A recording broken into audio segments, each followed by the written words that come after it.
So first thing you should know is we don't know what's about to happen.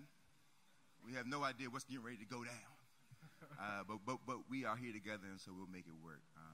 I'm Jason Reynolds.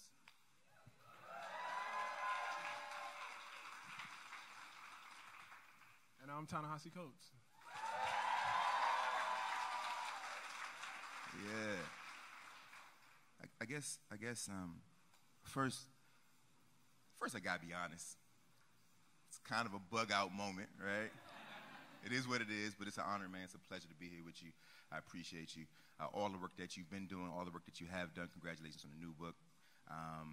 And let's just jump into it. I guess for me, man, we were just discussing. I want to know, and I know some other folks in the crowd probably want to know, how is it possible that Ta-Nehisi Coates all of a sudden was writing the Black Panther comic, right?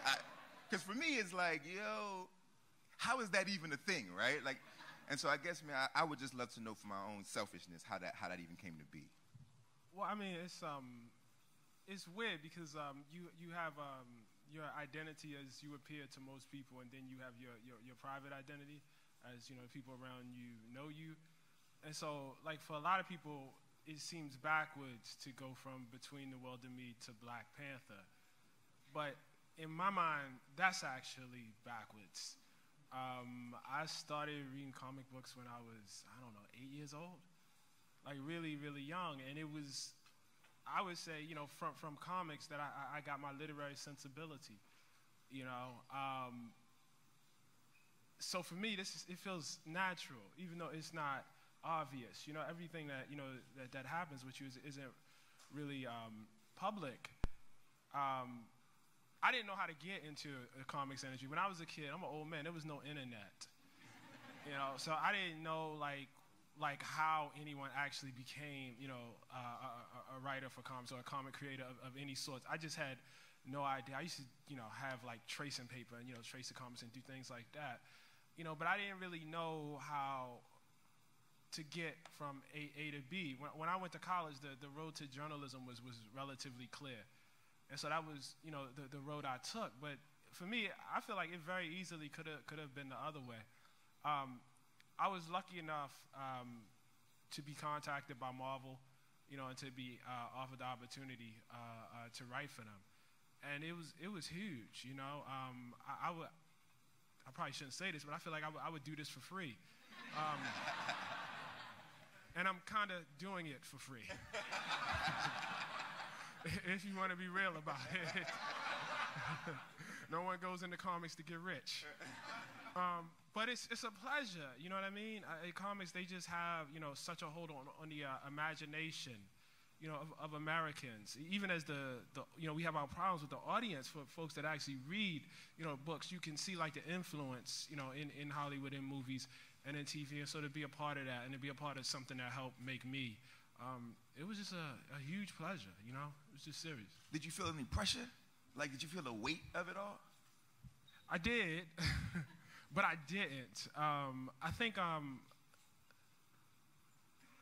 there are different types of comic book fans. So I think, like, I was a much more private comic book fan. Like, when I went, I didn't really get on the internet and post things. I was never that sort of fan. I don't know, like I used to go to cons when I was a kid, but I would like go buy back issues and then go home. I didn't care about meeting Chris Claremont. Like, I never would have come to this panel. Like, I would have read, I would have read the work, but would have no interest at all in meeting the person who produced the work. Your heroes will always disappoint you. I didn't know that back then, but I just didn't, like, I didn't want to know, you know what I mean? It was some dude somewhere. I liked what he did. Okay, one day, you know, maybe I'd get to do it, but I didn't really want to know that person in that sort of way. So I think, though, the fair thing to do here is to do the turnabout and for you to talk about, like, how you ended up working on Miles Morales. It was completely different for me, man. First of all, I didn't grow up in the comic book, sort of as a comic book person. My older brother, hard-body comic book person, right? Like, just, he was all in it. He had this sort of, the cardboard, the plastic sleeves, you know, don't touch my stuff, right? Like, that kind of person. Yeah, that was me. That was you, right? And y'all are around the same age. It was like a big deal. For me, though, it was sort of comic book adjacent, right? Because at the same time, in the 80s and in the early 90s, you had all the like the cartoon series. You had the merchandise was huge, right? So the toys, and that's sort of where my sweet spot. The video games. That's sort of where my sweet spot was. And so so my agent calls and she says, "Look, there's this opportunity with Marvel, Disney. They want you to do Spider-Man." And I was like, "Spider-Man? No, I'm good." Now I love Spider-Man, but I'm like, I don't know what I could add to Spider-Man. I mean, that story's been told. We know Peter's story. We know the different iterations of Peter's story. I'm not sure I have anything extra to tell about Peter Parker. And they're like, "Well, they want you to do Miles Morales." Now, at first, I was like, the name sounds familiar. And I knew I knew about the Donald Glover sort of, that whole thing, right, which was the sort of catapulted this into existence. And then to make it clear, like, Miles Morales, he's like, half black, half Puerto Rican. And for me, it's like, all right, well, I mean, I'm listening now, right? I'm like, oh, all right, like, okay. And so when I signed on, it was the craziest thing, man, because when I say that I'm going to do it, I get invited to the Disney office. Now, this is the thing that it's part of the story that I don't tell it often, but it's a wildest moment because I go to the Disney office, and I've never been in the Disney office, and that alone was sort of like strange and interesting, and like, wow, this is like, there's art all over the wall, and you're dealing, all that kind of stuff. And then they say, all right, we're going to have like a champagne toast. And I'm like, this is starting off so sweet, right? I'm like, this is great. I didn't get a champagne toast. See, you got,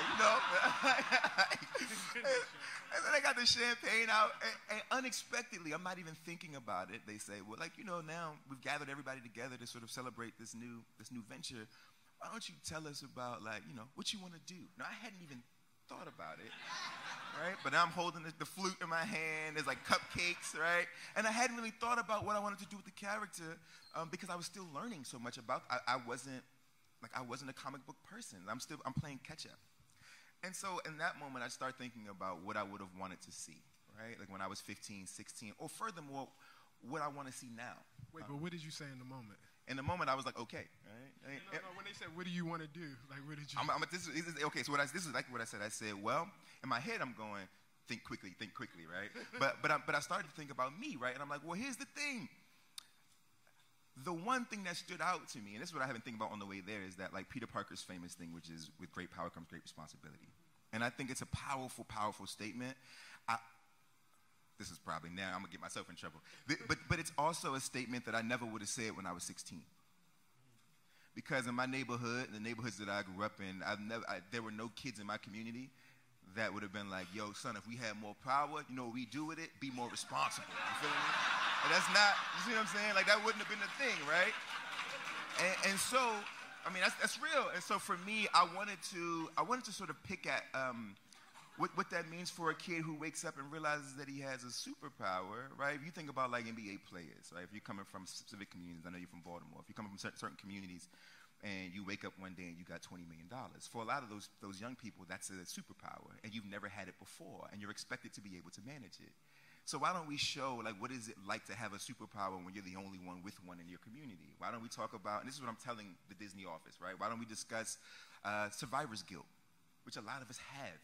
Right? If you're coming from neighborhoods and you get out of the neighborhood and you come back to the hood and your neighborhood is still your neighborhood, but you are no longer the same, right? And I'm sure a lot of us have dealt with that kind of experience. It's like, what is that like to be the quote-unquote special one, right? And then lastly, what about the deep-seated sort of feeling that so many people have in certain communities, specifically communities of color, specifically poorer communities of color, where there's this feeling of inferiority, this pathology of inferiority that you start to actually believe, even though it isn't actually true, where you don't feel like you deserve to be a superhero. And so these are the things that I wanted to talk about. And so I pitched this to Disney, flying by the seat of my pants, hoping, and mind you, I'm thinking, this ain't gonna fly, right? They getting ready to take the champagne flute back, right? Spit it out, right? But it ended up being what Miles ended up being about. Man. So the thing I had to ask though with that, knowing just a little bit about your background, how much of that is you? A lot of that, man. A lot of that. I come from my family dynamics are, besides a Puerto Rican mother, but my family dynamics are similar to his. My father wasn't there, but the rest of it, in terms of the way that they're speaking and the glue to that family, even thinking about when I'm home now, or even thinking about when I go back to Brooklyn and I'm hanging out in Brooklyn, it is interesting, and I'm around kids all the time too, and thinking about how I feel so lucky. When I'm with my older brother, I feel extremely lucky because he wasn't so fortunate, and his opportunities were snatched. Right, the ones that he had were snatched, and he was never able to take new opportunities because of certain circumstances in his life. And so this book is for him. It's dedicated to him, a kid who grew up on comic books, who believed in superpowers and superheroes, but who never was able to actualize his own superpower in the way he wanted to because of circumstances and because of environment and because of one or two bad decisions that the environment helped to create. So yeah, no, it's kind of sad you didn't read comic books as a kid, because I think actually the themes you're elucidating, right, like that's what attracted me. That's in that. That was a huge Spider-Man head when I was a kid, Peter Parker, and nothing ever goes right. Right. He's a regular dude. He's a regular kid. And it's like the idea of being special or having superpowers, like, I guess like the ordinary impression of that, and I'm not telling you guys nothing you don't know, but the ordinary impression of that, at least what I thought before I was reading comic books, was like everything would be grand. Right. You know what I mean? Like the idea that if you're, given something, like if you're fortunate, if you've been blessed in a certain way, everything will be great. And Parker can't, he can't get far enough away from it. Right. Exactly. You know what I mean? It's always this internal conflict. And that is so, and I know, Stan Lee is as far from West Baltimore as you can get. Steve Ditko is as far from West Baltimore, as you can get. But like, I felt that. Yeah, like, sure. I really, really, felt that. And it's like a thing in art where even when you're talking about something that looks really, really specific, somehow somebody that's really, really far away, they get it. The truths are the truths. You know what I mean? Right. But was it different? So thinking about like your sort of love for Spider-Man when you were younger, and then thinking about now how you're writing a king. Right. I mean, you're writing a person. Spider-Man is sort of this kid who is sussing through the uncomfortable normalcy of adolescence, and now you're writing like the king. I mean, this dude T'Challa is like the greatest king I've seen in a long time. Like, but you know what? I think it. So there were two ways of approaching this, right? And the one way of approaching it, well, first I should say that in comics and in pop culture, there is a hunger, I think, among black fans to just see a black dude or a black woman just bust some ass. Like, that's, like, I just want to, I want to get the same sort of power trip that all these other, white fans get regularly watching, the Punisher or whoever bust some ass. I want to feel that. And maybe like 20 years, no, I don't think I would have. I don't think I would have. Because like, and again, as I said, they're different type of fans. It wasn't Spider-Man's power that drew me in. You know what I mean? It wasn't, Wolverine's power. That wasn't watching him bust ass that really got me. And I mean, that spectacle was important, but that wasn't, you know what I mean? Because if it was that, I would have, picked any number of action movies, and that would have, been the thing that really got me. But it was always the conflict. It was always, but this comes with something. And so when I went to Black Panther, I actually kind of went away from the impulse to watch him bust ass. Like, that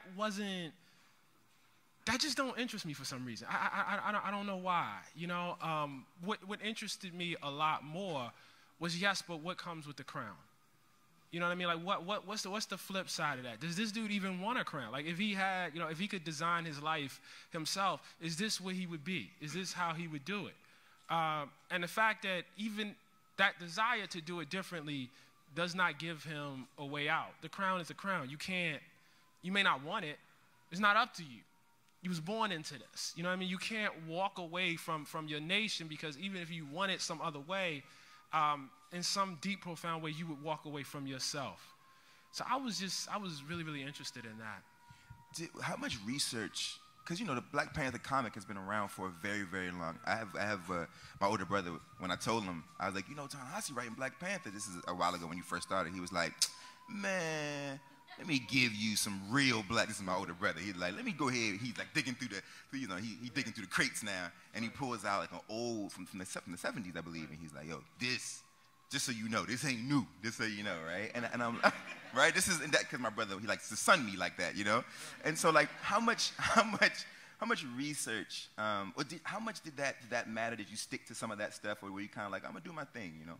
No, I love, I know there's a whole thing about continuity, and there's a need for, and the general thing, I think, for a lot of writers and a lot of creators, at least in this generation, is, you know, if you dig into continuity, you turn off new readers, and that might be true. I mean, maybe I'm screwing up, but I love continuity. You know what I mean? Again, I come from a pre-internet generation, and if you picked up, like I did, you know, Uncanny X-Men, you know, I don't know, 205 or whatever. Nobody was going to tell you what happened in 204. Like, you know, like if you was, like I can remember being a kid watching the cartoon, Spider-Man is Amazing Friends, Magneto's a villain, right? And then I pick up the comic, and he's with the X-Men. But nobody's going to tell you, like, what happened. There's no, let me Google, you know what I mean? No, you can't Google anything. Right. Either you in or you not. You know what I'm saying? And then, you know, when a con comes to town, you can try to find the back issues that might, you know, help you piece it together. Ain't nobody holding your hand for this, though. Either you with it or you're not with it, you know? And that's I know that's an arch, maybe anti-reader approach, but I love that because as a reader, it meant the world is actually like that. Yeah. You know what I mean? You walk out on the street, see somebody get punched in the face, you know what I mean? Like, you know, when I was a kid, I don't know what happened here. I can't Google what, you know, my smartphone, what happened? What's the beef between this dude? Right. Either you in it or you not in it. You get it, you know what I'm saying? And you might never know. You might never know, you know what I mean? And so, like that style of writing, you know, was very, very appealing, you know, to me. Some people gonna get it, and some people, you know, they just not. It's just not, you know, it's not for them, you know? So, just a quick, this is just a question about the craft-wise, because it's different. I mean, you write, obviously, you do a lot of essay work, it's a lot of prose, right? You're writing, obviously, in long form. What was different about writing something that is so, it's almost like script, almost? Like, was that challenging for you? And I noticed that in your versions of it, it almost, to me, as somebody whose original discipline was poetry, it feels very lush, it feels very poetic, to me, and that's my, you know, if some of the, especially when T'Challa's thinking, right, it all feels very poetic, I mean, it's really stunning, the language of it, and so I guess I want to know, what was the transition in terms of just the process of writing it, not the process in terms of editorial stuff, but just like how different was that to change gears up here? Well, I mean, and yeah, you know, like my first real discipline was poetry too. So that's that's how I started actually. There's a lot in common, and I knew like going into comics that like it was significantly less words. Like you would have like less words than I was used to writing it. But it would shock you how much less. And that was like a process of really getting that. I mean, there are issues of Black Panther that like I can't look at. Like I always have problems looking at, you know, work that I've done in the past, you know what I mean? Because in anything you're doing, honestly, if you're doing it right, you're getting better and learning, you know, the whole way. If you're not, then you really need to go do something else. And so there are issues where I'm like, blocks of text. I'm like, oof. You know what I mean? Like this doesn't, now part of that was being an essayist, but part of it was in the generation of comic books I came up in, you know, the Claremonts, for instance, there was much more tolerance for that. There's much more indulgence of these, you know, where the text, you know, almost blocks out the art. I had to learn to not write like that. Yeah. You know what I mean? Like, I really had to learn that, like, the vast majority of my script should be talking to the artist and should not actually be, I'm talking like 80-90% of it should be that.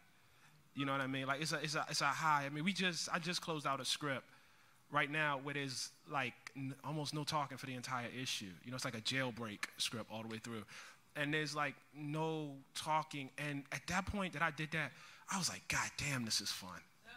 Like now I don't want to talk at all. Like if I could do every issue like that, you know. I mean, you know, one of the things I think about with this though is like when you do superheroes, even if you're doing them like in comic book or in novel form, like you have to dive into something that's already done. Like you were asking this question about continuity, which is unlike your YA work, which is obviously just you. Yeah. You know what I mean? So how difficult was it to like find yourself within? I mean, it was tricky. I mean, look, there was a bit of I got away with a little bit because there's not so much backstory, right? He doesn't have quite the history. He doesn't have nowhere near the history of Peter Parker or of many characters in the Marvel universe, just because he's a fairly new character. Sure. And so because of that, I kind of had a little bit of wiggle room that perhaps you didn't have. The difference, though, is that because it's a novel form, there could be no holes, right? Because if you're writing it in so like if it's serialized and if it's in comic book form, the arc is longer because you can sort of spread and stretch the arc over the course of 200 issues or however long it is, and so you have time to go back and be like, and this explains what happened 100 issues ago, right? This is why this happened. You thought I didn't remember, but I remembered, right? Whereas in a novel, like that can't happen, because if it does, it just makes it feel like your novel is poorly written, right? No, but one of the things with comics, in the same way, like I've learned this too, you can't overdo that. Like it's got to be set up. Right. Like you can't, like it's hard to, like if something happened back here, let's say 5 issues ago, and you want to come back to it over here, the setup better be right. You know, it can't be like sudden and very exposition-y and ha, this is what I was actually doing. Like, gotcha. And then flashback. Because he'd be like, nah, come on, man. We can see, we can see the architecture. We know that's right. You don't want to feel like somebody's fixing a mistake. You know what I mean? Right. Exactly. But that was the whole thing. I think that's where the pressure for me came in. It was like, there are a lot of people who know this character. There are a lot of people who want to know this character. You really can't afford to mess this up, and so make sure that every decision that you make, which is how you write a novel, right? In general, right? Make sure that every decision that you make, is explained, right? And it doesn't have to be explained in some sort of hokey, didactic way, but it just needs to make sense. It can't be, you can't leave the holes. You don't have. There can be no setup. Like there could be a setup and sort of a knockdown, but it has to happen within this sort of space. You don't have, the longer arc. You don't have, 3 or 4 more issues to go before you can explain it. And I think that was the most complicated part. How do you fit all of this into a couple of weeks of this kid's life? Knowing that he still has to be Spider-Man. He still exists already. There's still characters in the book that everybody already knows, like who's his uncle? Who's like what happened to his uncle? His uncle, is he dead? Is he alive? And then dealing with also sort of all of the different universes and figuring out which universes you're going to pull from to create this sort of amalgam of a story, right? It's like you got the Ultimate Universe, you got the Marvel Universe, right? And like he exists in all those spaces, and that part for me was like, wait. So wait, were you freed from that though to make could you dip and dive? I could basically present elements. I could say, look, this is what I want to keep from this particular universe. This is what I want to keep from this particular universe to make this particular story, right? So it's like sometimes his mom knows that he's Spider-Man, sometimes his mom doesn't know. I decide to use the one that doesn't know, right? Sometimes his uncle is alive and sometimes his uncle is dead. I decide to use the one where his uncle's dead, right? It's like making decisions to better suit the plot line that I was trying to construct by using all the universes and be like, and I'll take that and that and that and that and not that and not that and not that to form a story. It was like a grab bag and mad stressful. But So do you think about writing comics now? Like, would you try it? I haven't tried. I think I'm interested. You should. There's cameras in here, bro. You're like, I think I'm a journalist, man. Exactly. That's what I do. I think I'm interested. It's outside of my wheelhouse, which is fine. I'm a little reticent because I don't really know how to do it. I've tried to write a movie script one time, and it was so bad that it makes me I'm a little gun shy, right? It's like I don't know, because I know it's similar to script writing, but I'm interested. It's appealing to me. What you do in Black Panther is appealing to me, right? And so I'm like, I I don't know. Like, you know, I mean, well, you should try Ta-Nehisi's doing it, but that's what we all think. Anybody can do it. Clearly, this dude's doing it. Anyone can do it. If he can do it. He can do it. I at least got to try to do it. No, you should. I would actually urge you to try, and I think it will teach you things about other forms of writing. I mean, just I can't tell you what it's like to try to tell a story and to think like visually in that way. Like, it's so weird. Like, I remember, like, for the first arc for Black Panther, and I actually did this for the second arc too, and I'm not going to do this afterwards. It's like, all right, here are the things that I want to happen, right? And I knew that, but I wasn't thinking in terms of scenes. And then you go to write it, and it's like, oh, but how does this person get into the room? What does that room actually look like? You know what I mean? What was happening in that room before? When does that conversation begin? When do we actually need it to begin? I was like, and because of the form, because you only have 20 pages, which you'll relate back to because of poetry, there's something incredibly beautiful about that. I needed, just a couple weeks, I was writing a script, and I needed T'Challa to have a conversation with his mother. But it was going to take too long. Like, I didn't have enough space to allow for his mother to, you know, I don't know, hey, T'Challa, it's Ramonda. Hey, how's it going, Mom? What's going on? You know what I mean? I didn't have enough space for that, right? And it's not even to say that you had to do that, but just the way it was fitted, it wasn't going to work. So I just had him walking down the hall, and they have like this sort of technology in their bracelet. I just had the technology, the text just come through as he was going into the next scene. And I got it done like in you know, basically like a page, you know what I mean, into the next page. And so it looked cool to me. We'll see how it comes out. But I felt like it looked cool, and, you know, I was able to save space. Like, getting your brain to work in that different way, like that sort of cross-training, I would highly encourage it. Well, you heard it here first, y'all. If it happens, I'll give all the credit to him, you know what I mean? All right, so we're going to open it up for some Q&A. I hope y'all got questions. If you don't, shame on you. All right?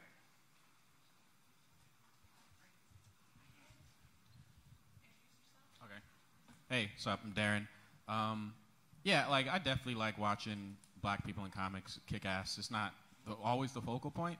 I like what you did with Black Panther in terms of moving it away from him just being a superhero, more towards like being a leader and having to deal with people. But I wonder if some of the impulse was also to maybe avoid some tropiness in like previous renditions of Black Panther. Did you set out to reestablish how mainstream audiences view this character? No, but I do think the fact that I had seen Hudlin's version kick plenty of ass. I had seen, you know, that was like when Priest was going into it, that was his thing. It's like, yo, you got to respect this dude. So I felt like he was, from a power, I felt like he was respected. You know what I mean? I felt like I actually didn't have to establish that he wasn't a joke in the way that, you know, Christopher Priest felt like he had to establish this dude, you know, he ain't no punk. But I felt like everybody knew that by now. You know what I mean? He was cool. Everybody felt like he wasn't no punk. So I felt free to engage other aspects of him and to really try to, you know, get in his head. And I'm in fact, really, really thankful for that. You know, I caught him also at a very, very interesting point. The tagline on Wakanda was Wakanda has never been conquered. And I caught him after Wakanda had been conquered 2-3 times, some crazy amount of time.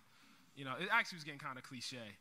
But what it opened up for me to do is then to ask of him and actually to ask of the nation, if you were thousands of years old, and if you've never been, and then suddenly you are several times over, you know, a relatively short period of time, what does that do to how you feel about yourself? How do you think about your nation then? How do you think about your king? How does your king think about himself? It was just so much narrative juice that to walk away from that, I just thought, you know, would have been criminal.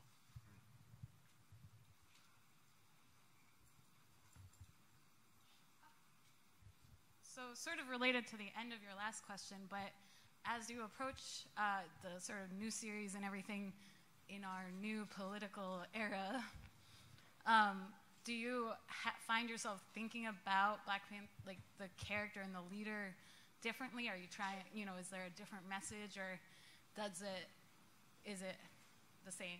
Like, do you feel like, you know, you have to address kind of what's going on in our political No, not era? really, actually. Not really. I mean, we just wrapped up Black Panther and the Crew, and so there was some of, obviously, like actually a lot of what was going on in there. But I think we got him going pretty well. I think he's all right.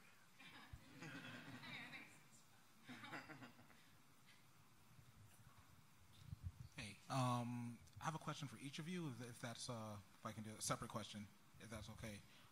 So Ta-Nehisi, you were on Pod Save America like earlier this week, and you were talking about how they asked you about the what's the appeal of superheroes nowadays, black superheroes nowadays, and he said superheroes in general. Well, yeah, he said superheroes, yeah, and then you said it was because of escapism. I don't know if there was like enough time to like elaborate on that, but can you elaborate on that, like your answer with that? Yeah. In what way like do we need escapism that we're into like superheroes? I think with everything going on, I feel like it's like a very easy way to like an easy out on like the way to answer that question. So yeah. You want to pose the second one too? Huh? Oh, the second one for Jason. When you write for Miles Morales, and the fact that he's a young teenager, does that make it like harder for you to write as him? Because you have to deal with things like curfews and high school parents and all that. Does that make for like a little bit like trickier writing? And cause I know would it be easier if he was like an adult, like with more freedom? So why don't you go first? To answer your question, I think it's way more awesome to write him as a teenager.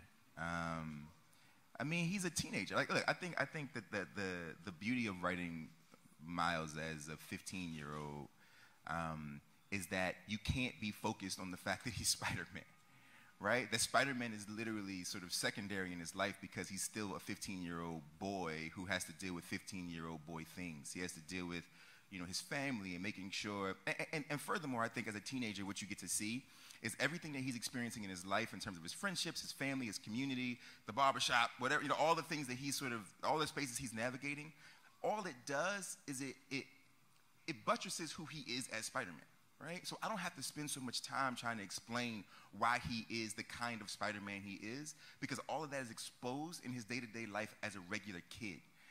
Instead of disconnecting those things, it's like saying no. And you also get to play around with this idea that like if he's a teenager growing up in Brooklyn and like living in that particular space, things like Spidey sense don't serve as superpowers, right? Spidey sense is survival, right? For him, it's like I got intuition because I grew up in Brooklyn and I got to navigate the space, right? Like that's all that, right? And so I got to sort of do that kind of thing too, and that was a lot of fun actually. So I think what they were asking me about, at least as I understood the question, was the movies, like superhero movies, and why they were so big right now. And I do think a lot of that is escapism. I say that as somebody who, as I said on Pod Save America, I'm biased, so I love the Marvel movies. I say it as somebody that loves those movies. I think we have, and I would differentiate that from the comic books, which I don't think superhero comics give much escape. I think that's actually, I think it's a bad place to go for escape, actually. People get killed, all sorts of horrible things happen, and everything does not always end up well. I don't think, whatever you think of Secret Empire, I don't think people found that to be escapist at all. Whatever the critique is of it. But I do think, there's a kind of a power fantasy, man, that I think powers, most superhero, and maybe the entire action movie genre, but certainly most superhero films. There's a desire, I think, to believe, and I always got to check myself when I'm writing a comic book, that some sort of being with more power than us, but a correct, sense of morality will come down and save us and make everything okay. I don't know how many, people go see, the average, Marvel. When Avengers comes out, I don't know how many people that's going to be. But I got to say, man, after, coming through, an election with tremendous consequences, and I'm sorry to bring this note of reality into it, but where the actual vote, declined, where the level of engagement, declined. I mean, I can't but take a kind of, I can't help but take a kind of message from that, where people are fanatical, about them. They become huge, huge events, in a way that our politics, which is right now killing us, which is a mortal danger to all. There will be no superhero movies. Do you understand? Like, that's like where we're headed. And that we don't have that kind of engagement there. I think people just, feel a kind of powerlessness, and they just check out, man. So let me just hit up this Thor. I love Thor. I'm going to go see Thor. You know what I'm saying? I'm into Thor. I got nothing against, Thor. But there's a kind of, let me just, see this real quick and, get my life. Which I respect. That's fine. You know what I mean? Other people have other ways of doing that. But just the relatively paltry level, of our engagement in the public sphere, I can't help but contrast those two things. Hello. I have a question for kind of both of you and also for Jason. So, Jason, actually both of you, you're talking about politics, and I guess this leads into this. When you think about your outside experiences, outside politics things, I know, Jason, you kind of slid something in there with the teacher and the politically incorrect things the teacher was doing in class for Miles. But how does that inform your writing? And the second question is, why did they pick you guys? What do you think about yourself or your writing made them say, hey, I need to holler at y'all to write these two pieces?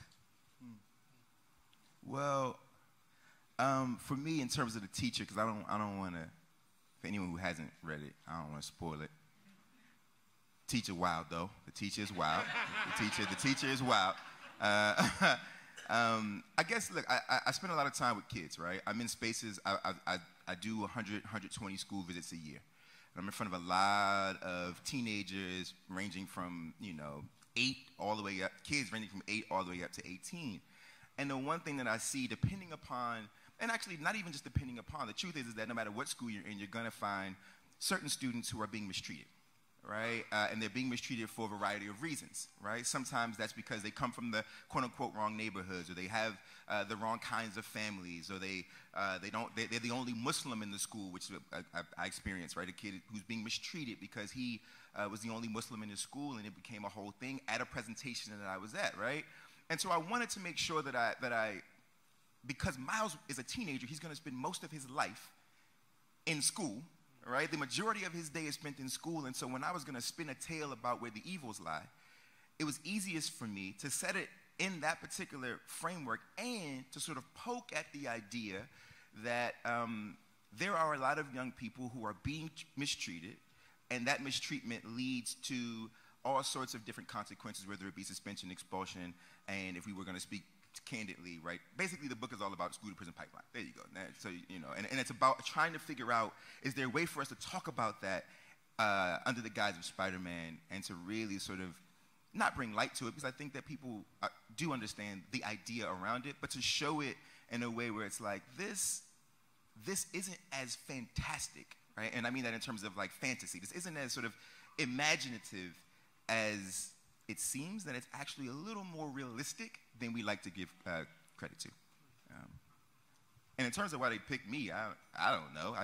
I mean, look, I'm spending most of my life writing books about young black boys, and trying my best to write. I try to write nuanced and balanced, and try to give some scope to what it means to be a young black boy in America. And there is no one answer to that. There is no one sort of thing, right? And so I try to show, even within the individual stories, all the different kinds, right? This idea of what does it mean to be young and black and male in America, just because I don't think we get enough of that narrative. We get a sliver of it, and it's like, yo, tisk, tisk, tisk, or it's like, yo, he's going somewhere. He's not like the rest of them. And I think, well, there's like a big old spectrum, and all of us most of us fit on all of the dots in that spectrum. And I want to sort of do a better job at showing whole images of young black boys. So I guess that's why they call it, So just to pick up, I think it's really hard to get people to pick up comic books. And I think comic book publishers live in a state of fear all the time. And I'm just being real here. I think I was called because I had a name. And then it's up to me to try to be something more than a name, you know. In terms of politics,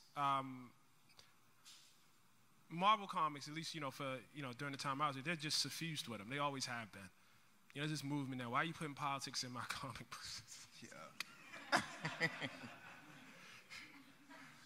I mean, come on, dude. Come on, buddy. So, I mean, this is not new, right? Like, I'm doing, you know what I mean? It's like, what do you think X-Men is? What do you think Captain America is? Exactly. Like, what was Captain America? The dude's name is Captain America. The uniform is made out of a flag. Apolitical. It's hilarious. You know what I mean? I mean, it really is. It's actually funny. You know what I mean? And you gotta laugh to keep from crying. So, so I'm writing Black Panther. That's his name. Black Panther. It's gonna be political. I mean, I don't know how you make it not, like, you gotta actually do something to not make it political. You know what I mean? That would be the strange thing to do. So for me, it was traditional. I mean, it was not, I mean, what else was there gonna be? There was nowhere else to go but politics. You know what I mean? And so that is a central through line, in almost any great, sort of any comic book I loved. Yeah. Now you can, say, well, this is about this. I bet you there is not, if I actually read it and looked at it and thought about it, there is not a single great comic book arc, and maybe not a single great story ever told without any sort of political implications. I just don't believe in it. It's so crazy because it's when I turned in the first draft, right, and I'm like, man, they getting ready to flag this all over the place, right, and I literally was like, here you go. This is what I wanted to say. You know what I mean? And they sent back the editorial letter, and this is when I was like, yo, I have so much respect. And they sent back the editorial letter and it said, hey, we see what you're trying to say. We can tell that you're being a little timid about it. Don't worry. If you're gonna say it, let's go. Like, push it. Like if you want to be political, let's go. Like, push it. And I was like, oh, all right. Yeah. And then we were good. Hi, back here. So I am a performing arts teacher. I actually have 3 students with me right here. It's like, hey, hi. And there are more at the Javits Center wandering around. So I work with 5th through 8th grade in general, but I have my high schoolers who stay with me forever, and I'm never letting them go. I know you guys creatively have very clear points of view when you're like creating your comics. I've read both, and but you also seem to have a very clear socio-political point of view as well that you place within the stories that you build. And so I'm actually just asking for advice as a performing arts teacher who feels a responsibility to teaching my kids. I teach all Black and brown kids, and I feel a responsibility. Even before all that has happened in the world in the last whatever, I've always felt that responsibility to teach them through art how to express who they are, how to tell their own stories. And do you have advice? Because I know when you're going into your art, you have a way of thinking about it, but how do I bring that to my kids? Do you guys have advice in that way, of ways that I can bring that into my classroom when I'm teaching that range of ages, but they're all, the kids I teach are inner city kids, Black and brown, affected by so many of the things that are happening. And I get it, but I don't want to put my perspective on them. I want them to kind of, I want to create a space as opposed to kind of militarizing them in my own way. I was not a good student. I'm the wrong. I mean, notoriously bad. So. But we're talking performing arts, though. Performing arts. So there's like a little looser space there. I think, so everybody take a picture of him deferring to me, you know what I'm saying? You got to know what you don't know. You really got to know what you don't know, man. You know what? I think one thing that I wish I was told, so I'll say that. One thing I wish I was told was that, for me, because the performing arts that I worked in, I did poetry, I did all these things, and I think, but when I was in school, the tricky part about language, especially for the young people who are dealing with language, if you're working with language, I think the tricky part about language is that all of the academy will tell you that the language that is most familiar to you is improper. And there's something really complicated about this, right? Like, and it doesn't mean that there shouldn't be a quote unquote, and I don't know if there should be, but I don't know if, I know that there is a quote unquote standard, right? But I think what happens when we're teaching the standard is that we often teach it while also invalidating the language that seems and comes natural to them, right? The language of their families, the language of their communities, the language of grandma, you know, like this sort of thing that it feels natural in my mouth, right? The way that the words feel in here, you're telling me is wrong. You're telling me is improper, and that's always been a bummer. It's always bothered me because it's really difficult for me to develop a relationship with language or even with expressing myself. In my entire life, you've been telling me that the way that expression comes across is improper. And so one thing that I wish I would have been told was that it was valid, right? And that it was valuable, right? That the way that I wanted to put it on the page, right? I love We Real Cool, right? Like what was that? Gwendolyn Brooks, yeah. We Real Cool, right? And the funny thing about recently, there's this thing that's been circulating around the internet, right? And it's like Gwendolyn Brooks at 16. And it's like this list that she wrote when she was 16 years old, and it was like, write every day, work on novel every day, work on a script every day, play music all these things that she wanted to do. And then one of them said, speak proper English. And then she would grow up to write We Real Cool. And it's something about that, right? Because at 16, she's in the academy. She's in the academy at 16, right? She's learning how to be standardized, right? She's learning what it's going to take for you to navigate the world. And one of those things is to speak proper English. But somewhere along the line, she had to dismantle the rule. It was like, yeah, I have to learn the rules so that I can break the rules because there's freedom in the breaking of the thing, right? And for me, this is my opinion. And so I think that when you think about Gwendolyn Brooks and you think about speak proper English, is what she was telling herself to practice every day, and then who grew up to write We Real Cool, which feels so normal to me, so natural, so familiar to me. There's power in that. And so for the young people in the back, wherever you are, put your hands up so we can at least see y'all, you know what I'm saying? We want to honor you. I think I just say to y'all, be not afraid to get loose with it. Be not afraid to let yourself be as loose as possible and put it on the page or put it on the stage however it feels good to you, because if it feels good to you, it's going to feel good to the rest of us 9 times out of 10.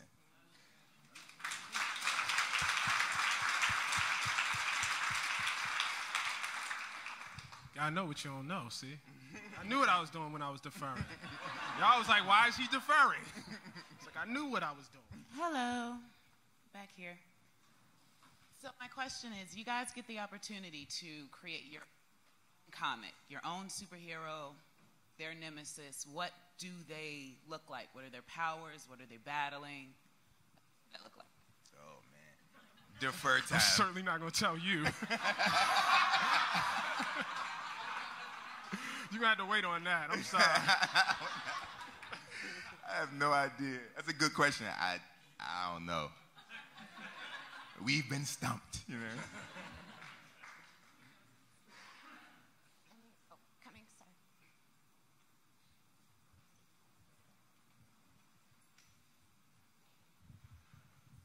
Mr. Coates, you mentioned before that you thought Marvel called you up because you had a name. Now, I primarily know you. Wait a minute, sorry, say that again? You thought that Marvel gave you the call because you have a name. People know you. I know you mostly through The Atlantic. So it definitely worked. I picked up Black Panther because I heard Ta-Nehisi Coates is writing him. Are there any fellow Atlantic writers you think, like, these guys should be writing comic books also? Anyone that you're going to call up Marvel, like, hire this guy? You know what's funny? On our Slack channel, we have a comics chat. Like, there are enough fans there that we actually have a comics chat where we actually talk. I don't know, man. I think if you're willing to do the hard, it's tough. It's really, really tough. And there's no money in it. So you got to have, like, a supreme, like, you got to love it. You got to really, really, like, enjoy it. And it's such a, like any form of writing, it's such a private thing. You know, it really is just you, and you're sitting there looking at the screen, and you got to bug out on the script, like in a way that, like, I'll go back, at least after I write them right away, you know, like when they're hot, and I'll go back and reread them to, like, get charged, because I can feel it. It's exciting for me. It's like being a kid playing with your, you know, little G.I. Joes again, or your little Transformers. Like, that's how it feels. If that's good for you, then you should try it. You know, I haven't asked any of them whether, you know, they'd be up for it. But I think, like, the love and the willingness to just, you know, like, to love it privately is a really important thing.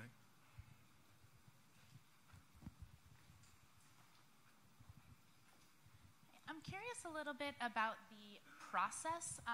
I know earlier you guys were talking about how sometimes an arc will take 100 or 200 issues, and I'm wondering what the I guess planning, how much is planned in advance, how much do you leave room to fly by the seat of your pants issue by issue, and what the setup for that is for either of you. Thank you. For me, it's different because there are no issues, right? So for me, it's just, I mean, it's a novel, and because it's a novel, it has to be complete. And it doesn't mean that the issues aren't. The issues are too, but they're complete with the assumption that there will be a continuation, right? And I can't necessarily make that assumption. It doesn't mean that there won't be. It just means that I can't make the assumption that there will be a continuation. So it needs to be a complete sort of thing. And so my planning is literally the planning that I make for any other novel, right? Story arc, right? It's like beginning, you know, you got your exposition, you build up, your rising action, falling, the exact same way. And I know that my universe, the universe that he's living in this moment, doesn't change at all, because it's literally going to be a week of his life or 2 weeks of his life, right? And so Brooklyn going to be Brooklyn when the book is over. Nothing is going, right? Like, Manhattan will not be destroyed to be rebuilt the next day, right? And none of that is sort of happening in my space, because I don't have to plan so far in advance. But I am curious about that, though, because it's different, I think. Or is it? I don't know. No, quietly it's not, because you might get canceled. Oh. So quietly, no. No, seriously, you do, but you don't know if you're going to get to tell that story or not. That's true. You know what I mean? You really don't. What I do is I write these 12-issue seasons, and I think about it that way. And I first started just with like a summary. All right, here's what I think happened this season. And then I go issue by issue, like scene by scene. Here's what I think happened in each scene. I'll do that for the entire. Rarely does it. And then I go to write. And when you go to write, you know what I mean? Then it might work. Like, that might work. But usually it doesn't. And you end up having to push scenes into other ones, or this shouldn't be a scene at all, or this needs to be done in a different way. You know, but I think it's, like, I think about the outline as a theory of what the world looks like. It's like I'm trying to, you know, it's like I'm in the woods and I'm trying to get out the woods. Here's my theory for how I get out the woods. Now, usually that's not the way out. But it's important to at least have a theory, to not just sort of be wandering through. That's interesting.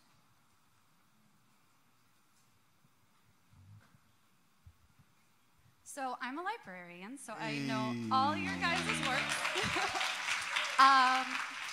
And I know that all of your literary works deal a lot with identity. So I really want to know, how did that translate into creating characters that have secret identities, let alone a secret country? So I'm curious to know how your past work in identity translated into these new characters. Well, when I pick up T'Challa, he doesn't have a secret identity. And by that point, and you're right, I mean, at certain points, Wakanda is unknown, but at this point, it's actually known. So I'll defer again.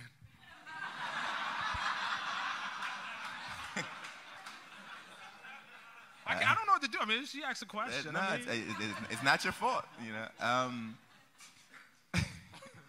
I think, for me, I wanted to focus more on, so look, Miles has a secret identity, right? And I like to deal with identity in all the different, you know, it's all the different facets in the stories. I think that when Miles puts on the mask, we know what's going to happen most of the time, right? When Spider-Man becomes Spider-Man, then he becomes Spider-Man. It's Spider-Man time, right? And we know, we have a good sort of base on what it's probably about to go down. He's about to kick some ass, right? Like that, we know there's a good chance that that's about to happen, right? So I wanted to focus mostly on what does it mean. So most of the story is about what happens when that mask is off, and his secret identity Spider-Man becomes this strange invisibility of being brown, right? And so, and the sort of the duality of that, it's like I put the mask on, and then I become a hidden figure, right? I'm Spider-Man. No one knows who I am under this mask. I take the mask off, and I go to school. He goes to a wealthy boarding school, which is what the way the story was written, right? He goes to a wealthy white boarding school. I take the mask off. I go to school every day, yet I still feel like no one can actually see me. What does that mean, right? Why do I feel like my teacher still cannot see me, and I don't have on my costume? And so that was sort of how I wanted to kind of fool around with it a bit. This idea, the idea of invisibility in many spaces. Even in this community, the people in this neighborhood are dealing with invisibility. If you have a quote unquote affliction or an addiction or a mental difference, right? In his neighborhood, you're seeing these characters and how they're being seen as invisible by the community, right? And all that. So all of that, when it comes to identity, is how I tried to weave all those things in. It's a tough question. I think it's our last one. I don't know where the mic is, but. James Haynes, I'm thinking, so for Jason, in flipping genres from normal novels you write to superheroes, what does superheroes allow you to explore that the genre flip does? And for Ta-Nehisi, medium flipping from writing prose to writing comics, what does the medium of comics allow you to explore that you can't do with just prose and just essay? Yeah, I mean, for me, it's like the difference between fiction and nonfiction. And I prefer, I think, at this point right now, although I'm not done with it, I actually prefer the fiction. I mean, because you're always, and like I said, I think all art in some way makes an argument, you know? But in fiction, the argument is buried deep. Like, it can't be, you know, on top.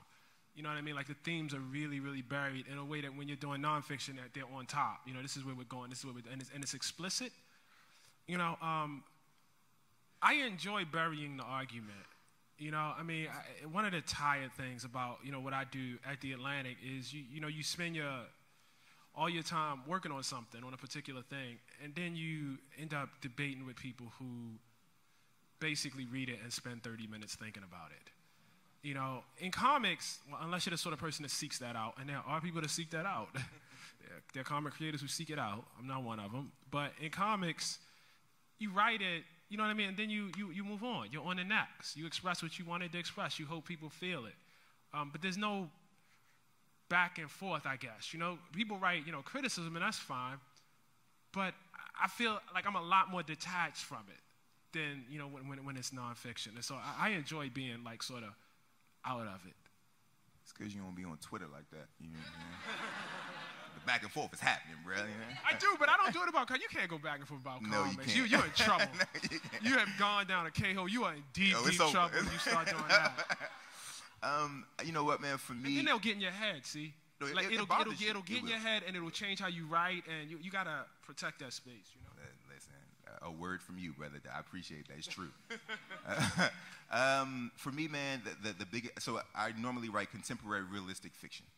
So the beauty of writing is that it gave me an opportunity to create, to find like the metaphor in magic, which I never get to fool around. I just don't normally fool around with. I don't normally write anything that has to do with anything supernatural. I've been wanting to for a very long time. I just haven't gotten the courage up to do so. And so this gave me an amazing excuse to sort of say, well, if he can do superhuman things, what can we build around that which is superhuman to make the point, right? Or to say the thing, right? Or to make the argument. And so using his magic abilities, using his superhuman strength, using the spidey sense, using his ability to to camouflage himself, which Miles has, using those things, I was able to sort of make that argument in a way that I don't know if I've ever been able to in some of my other novels. And so that gave me it was fun. It was fun in a different way. Especially as a poet, we always looking for the metaphor. You know what I mean? So it was really cool. Appreciate y'all. Thanks, guys. Thank you so much. Appreciate y'all.